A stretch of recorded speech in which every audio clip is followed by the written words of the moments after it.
નર્મદા, તાપી અને પાર નદી પર હવે આદિવાસી સમાજ દ્વારા વિરોધ વ્યક્ત કરવામાં આવી રહ્યો છે।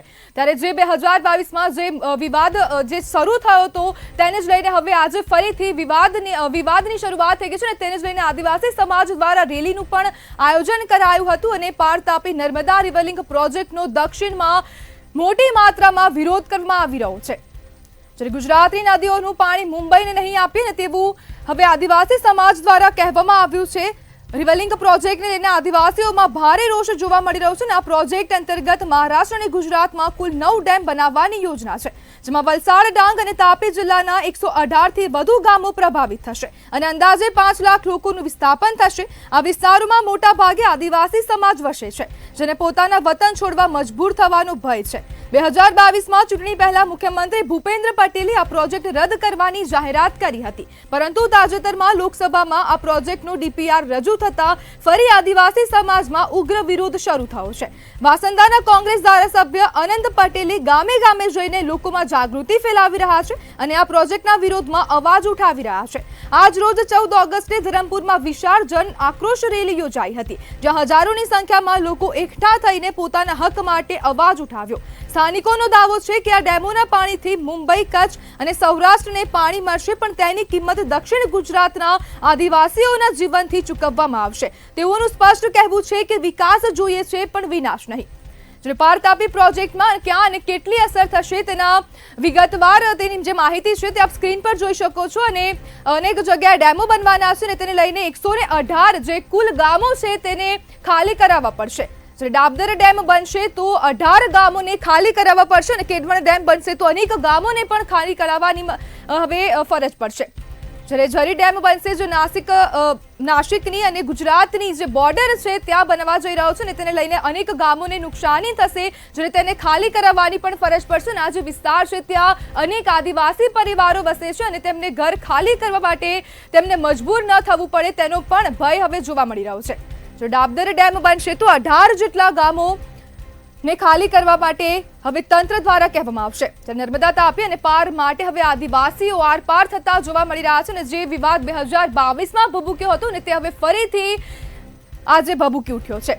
જ્યારે પાર તાપી નર્મદા રિવર લિંક પ્રોજેક્ટમાં દક્ષિણ ગુજરાતમાં ભારે વિરોધ જોવા મળી રહ્યો છે। જ્યારે આજે જન આક્રોશ રેલીનું પણ આયોજન થયું હતું અને ગુજરાતની જે નદીઓનું પાણી છે તે મુંબઈને નહીં આપે તેવું આદિવાસી સમાજ દ્વારા કહેવામાં આવી રહ્યું છે।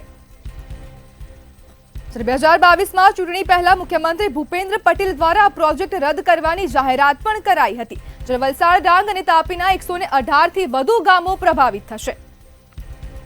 અંદાજે 5 લાખ લોકોનું વિસ્થાપન થશે અને આ સમગ્ર હવે વિવાદ ફરીથી ભભૂકી ઉઠ્યો છે, જેને લઈને હવે આદિવાસી સમાજ દ્વારા રેલીનું પણ આયોજન કરાયું હતું અને આજ રોજ ધરમપુરમાં વિશાળ જન આક્રોશ રેલી યોજાઈ હતી, જેમાં હજારોની સંખ્યામાં આદિવાસી સમાજના લોકો હાજર રહ્યા હતા, પોતાના હક માટે અવાજ ઉઠાવી રહ્યા છે અને આદિવાસીઓનું એક જ રટણ છે કે વિકાસ જોઈએ છે પણ વિનાશ નહીં।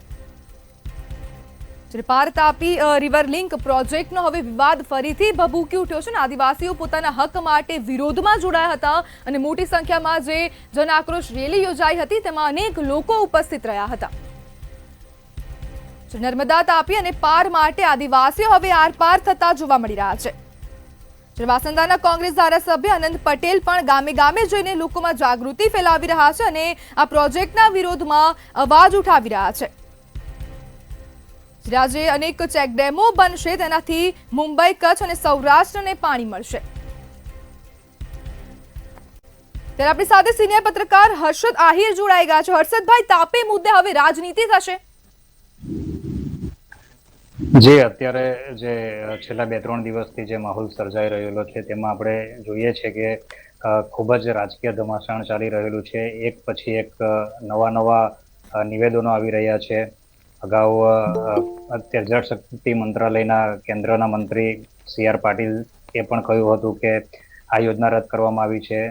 અગાઉના પૂર્વ મંત્રી ધારાસભ્ય હાલના નરેશભાઈ પટેલે પણ કહ્યું હતું કે આ યોજના રદ કરવામાં આવી છે। ગત રોજ વલસાડના સાંસદ, આદિવાસી સાંસદ કહીએ તો ધવલભાઈ પટેલે પણ કહ્યું કે આ યોજના રદ કરવામાં આવી છે। એમણે લેટર પણ બતાવ્યા અને એવી દલીલ પણ કરી અને મોં મીઠું પણ કરાવ્યું। પાર્ટી નાચગાન પણ થયું અને આનંદ ઉઠાવ્યો કે ભાઈ આ યોજના આખરે રદ કરવામાં આવી છે.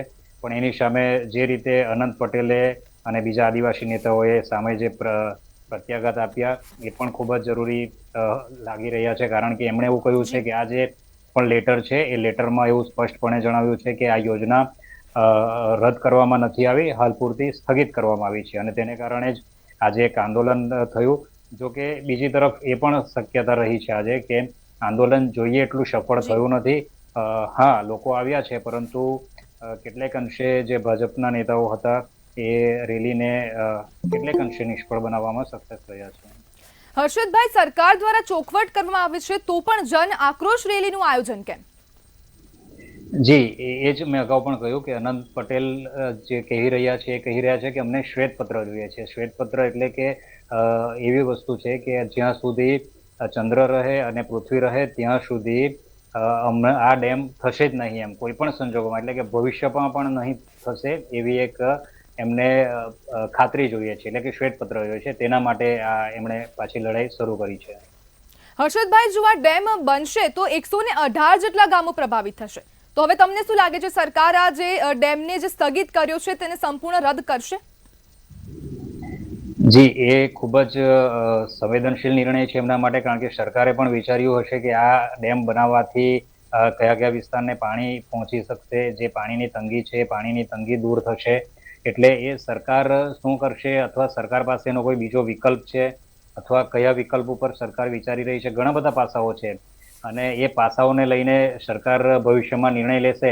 હાલમાં સરકાર ભલે એવું કહેતી હોય કે પ્રોજેક્ટ રદ કરી દીધો છે, પરંતુ જે લેટર હાલમાં દર્શાવાયો છે, લેટરમાં કેટલેક અંશે એવું દેખાઈ રહ્યું છે કે હાલમાં એ સ્થગિત કરવામાં આવ્યો છે. જી હર્ષદભાઈ, જોડાવા બદલ આપનો આભાર.